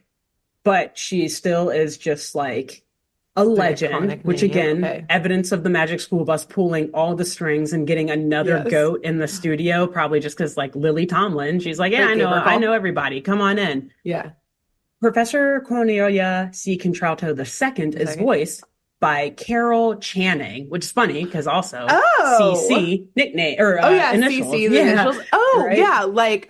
Yes. Icon. I've only ever also like seen like clips, but like because she did a lot of sketch comedy. Yeah, or she appeared on like sketch comedy, so huge, I feel like woman in comedy. Like, yes. Trailblazer. That's the word I'm looking for. Trailblazer. Yes. Like honestly, perfect way to put it. So Carol Channing, she was an actress, comedian, singer, and dancer who, so while she was great in comedy, she also is mostly known actually for starring in Broadway musicals like Gentlemen Prefer Blondes, which came out in 1949 and was later adapted into the 1953 movie starring Marilyn Monroe. Yes. And was known for songs like Diamonds Are a Girl's Best Friend. That's where that came from. So Carol Channing originated her role in that on Broadway. She was also in Hello, Dolly in 1964, which won her a Tony Award for Best Actress in a Musical. I think she also has a really if you hear, I bet if like you heard her voice acting, you very would distinctive know it was voice. Her. It's like distinctive voice. Yes. And then she got a second Tony Award for Best Actress in a Musical in 1974 for appearing in Lorelei. In film, she also was a Golden Globe winner, and she was nominated for an Academy Award. And some of her bigger TV roles, at least that we might be familiar with as people who are just very young in the grand scheme of things, is like she was Grandma Addams in the 1992 Addams Family Show. Yeah. And she was the White Queen in an Alice in Wonderland TV like mini-series or like mini-film or whatever in 1985. So... yeah, but like you said, when you hear her voice, you're like, whoa, I feel like I recognize that from seeing random clips of like an older woman doing comedy sketches and stuff. And but the most important thing about her, or the most notable and impressive, is not just this appearance on Magic School Bus, but also that she voiced a character in 2 episodes of Chippendale Rescue Rangers. I don't think we've done the episodes, but her name is apparently Kanina LaFleur. So... okay. Very intrigued to know. She sounds like she's getting up to no good. Yeah. Yes. Okay, we gotta do another arc of that just to find those episodes. And we'll find it. Or hopefully maybe it has something to do with October, November, or December, and it can be a holiday episode. Wow, that's incredible. So icon status, again, just showing up and like not even for that many lines. Like this is the first time we hear her speaking. And this is the very end of the episode. So I was like, damn, like Wow. if someone as important as Carol Channing is willing to come in and do like 30 seconds of line reading Right, for like you, this is like an important show. you Like mean this is something. yeah, exactly. This is Wow, that's meaningful. so cool.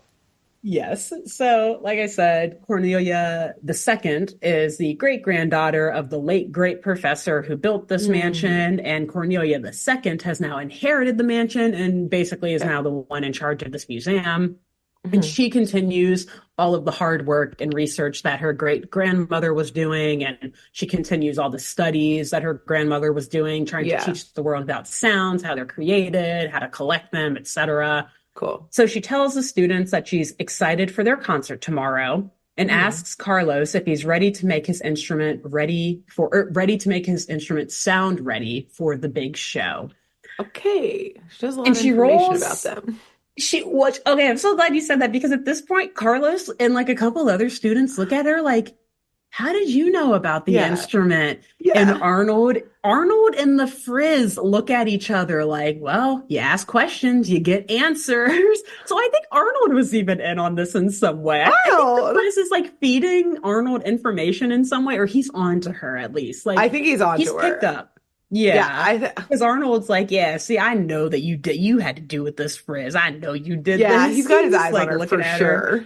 He's checking those Hmm. liability waivers, the permission slips. Our He's little keeping his lawyer. eye on her. Sharp. Okay. Our little lawyer. So, yes, Carlos immediately, once Cornelia the second hands him back his instrument, which again, Mhm. proving that she's the one who took it, which she was like Yes. rummaging through the kids' rooms when they were out in Oh, anyways, yep, whatever. great. Yep, nope, she was. She absolutely was. Yes, Yeah, correct. yeah, There's it no comes from a good maybe. place, I She guess. went and got that shit. Yeah. Yeah, there's no way to sugarcoat it. Like, it's kind of weird, but whatever. Now we Yeah. know that This she's like all their of this teacher, is kind of. weird. Yeah. Yeah. This is not the way people normally visit museums or perform at No. museums. Nothing about this is normal. No. So Carlos immediately starts taking a whole bunch of stuff off of this thing, remembering that all he needs to do is make this instrument vibrate in some way so that it can make a relatively pleasant sound. Mhm. So at this point, Professor Contralto and the Frizz, they kind of like look at each other and start to celebrate, like, he's got We it. did it. I He was gonna they say this did professor's it. absolutely a witch too. When you started describing her with her white hair and stuff, I was like, fellow witch. She's a witch. She does. It's actually kind of funny. Like, was that, were we talking about, that was last week. Sorry. I was trying to, or last week of our episode, like, Uh-huh. AKA the last episode you just did. I was like, did we talk about that on recording or off? How I mentioned, the show that Aubrey Plaza's in, the Oh yeah, Marvel yeah. show. About witches, yeah. Yes, the woman in this Cornelia the Second literally looks like a version of the main witch in that Oh, show funny. from the Okay. comic. So it's actually So really funny yes. that you just said that. Like she's kind of got like a pendant and like neck frills and everything and like a nice Witch. purple, I think, suit coat on, which I feel Nice and like is very a witch coded witchy. color. So anyways, Amazing. yes, the next day we see the students all in matching suits. It's so adorable. They're like Oh teal suit coats with like bow ties, all my of them, like God. girls Cute. and boys. It's so adorable. And they are masterfully, again, giving this performance of William Okay. Tell Overture, the finale. And Uh-huh. Carlos, he eventually gets his big solo and he nails it. Sounds Because, good. Good. it doesn't sound like the Call of Cornelia, which, like I said, was the sound he was chasing after this whole time. Uh-huh. So he didn't get his instrument to sound like that. But I would say it kind of sounds like a harp and a triangle mixed together. Like Okay. imagine if someone playing a harp had like little bells on their fingers too that were like ringing Oh, as they were plucking. It's kind of interesting. nice. It works. Okay. Yeah, it's pretty pleasant. I like that description. It's pleasant enough. And the crowd Okay. loves it. They give a massive round of applause, and Hmm. Professor Cornelia asks Carlos if he'd be all right if she could now take that instrument and that wonderful sound that he's created and add it to her grandmother's collection, which Carlos, of course, allows, as he says that he wouldn't have it without her anyways. Like, without you, the True. sound You wouldn't basically exist. made it. So he Yep. gives it to Cornelia, and the professor and the Frizz, they celebrate by doing a nice little jaunty duet to close out the show and thus Wow. end the main part of the episode. Wow. Mhm. And then we get the ask the produce. Oh, Okay. what? No, no, I'll wait We till, get until after the producer to okay. give me my thoughts. It's quick, we don't really get a producer per se that shows up. Instead, we just hear like an echoey, ethereal voice again of Carol Channing, aka Professor Contralto, answering a phone call from a desk, presumably sitting in an office chair. Like we can't see this person, but we see the back of the chair and the phone like line extending towards the chair. Okay. And of course, a well actually kid calls in saying like, well, what's vibrating when sound happens? Or like, what about ears and hearing aids and the way people can hear differently in all of this? And so the voice is responding, to all these questions and everything. And then the little girl on the other line questions like, and what about that ghost? We all know ghosts don't exist. Who's That's in the chair? Crazy. Who's in the chair? What's in the box? What's in the box? Who's in the chair? In the end, actually, I just realized that reference could go either way. You were probably making the Dune reference, and I was making the No, I was making reference. the Seven reference. You were making the Seven. Okay, yeah, never mind. Got it. Okay, because it's a scary movie. Yeah, what's in Halloween. the box? So yes, at this point, we see the chair in the producer's office turn around, revealing no one at all. Nope. Just a floating, levitating phone in the air by itself. And the evil laugh of Cornelia fills the air, assuring us that ghosts do. Oh yeah, it's not a friendly laugh. It's it's definitely got some mischief behind it. Like, oh no, okay. And she's in the producer's office. I don't like the way this is going. I don't like how she got out of the house. Liz, watch out. Yeah, and like far away from the house too. But yeah, and that's the end. Oh my God! Wow, that was incredible. A journey. Yeah, they really could have taught the kids this lesson in about 300,000 different ways than this. Yeah, minimum. Than this one. Minimum. Yeah, at the very least. None of which involving like kidnapping, I guess, in kidnapping, a torture dungeon, turning on each other. But also, again, if I was there of my own free will and volition, would love to go to this museum. But what is that dungeon for? But what? A great question. But what is that part of this? That's not open to the public, I assume. What's going down there? I'm going to. I'll kind of, be reasonable to Cornelia and them here. Maybe it's just for the organ. Like maybe the pipes are so tall that they have to put it underground because it's too tall. Like the pipes coming out of the organ are too tall to fit in the building, that it has to be underground. Sarah Winchester built a 7-foot tower on top of the house. Exactly. You can build a tower? Anything's possible. You built a mountain in your house. You can build a tower and reroute that. Hey. You need a dungeon. That's just spooky. That's just weird. That's just messed spooky. Up. And the pile of hay, it's like, so is the only way to get to this dungeon by jumping down that? Yeah. Is there not just a staircase and like a door? Like any normal dungeon? Professor, you look like you're getting old. You can't be jumping down there no more. Yeah, right? What's going on? Wow. That's traumatizing for those children. Yeah, in many ways. Which is why a great job. Fits, other than it being a Halloween episode, it's why it fits right on into our October arc. Yes. And, we knew that the Magic School Bus could get super weird and go some strange places, but I think this is one of, it's not the strangest place, surprisingly, but one of the strangest places. Maybe it's not the strangest place, but it's the strangest presentation of a place. Yeah, that's fair. It's a cool museum. Yeah. Why do you could have just said, exactly. Like you could have just said, we're going to the Sound Museum. We're going to spend the night there and then perform there first thing in the morning. You didn't have to make the kids think that they literally were running for their lives. Which they have been. Yes. They were. Yeah. Yep. To their knowledge. That ghost. We saw that ghost is there. So. Wow. Great job. That was very fun. Thank you. Thank you. So I think, I don't know. Do we have another Halloween episode? I think so. I think we decided to do November 1st as Halloween because it's Halloween weekend. I think it's because it's on a Friday. I decided Halloween's on a Friday this year. So I was like, well, I'm extending it to Halloween weekend. Cool. Good. So we don't have decision I made. We don't have to fret about finding nebulous fall and Thanksgiving. Exactly. I think that was part of it too. I was at like, least to our current knowledge. Halloween weekend. Great. Yes. One more. Yeah, I cheated for that for sure. Cool. So, and I'm here for it. So until then, when we do what we believe is our last Halloween episode between now and then, Grace, who should the people listening and watching tell about this show? I think you got to tell a musician. I think you got to tell someone, a musician. Nice. I think just of any sort. I won't specify who it is. But as I'm so sorry, I started talking so slowly because as I said that, I was like, wow, we've fucked up this episode in the sense of not having our chance to sing Ghostbusters because there was a ghost and this was about music and it's the greatest Halloween song. Busted makes me feel good. I'm afraid no ghost. Anyways, okay, sorry. That thought came to me as I was speaking, and we needed to say it at least once. So that's true, at least once per year, because we got it in last year in an episode. I remember where we talked about ghosts, literally ghost busting. Yes, exactly. And there was a ghost in this episode, so I had to say it. Okay. Yeah. Who else should our listeners and viewers tell about the show? And then after you tell a musician, you should tell a museum docent.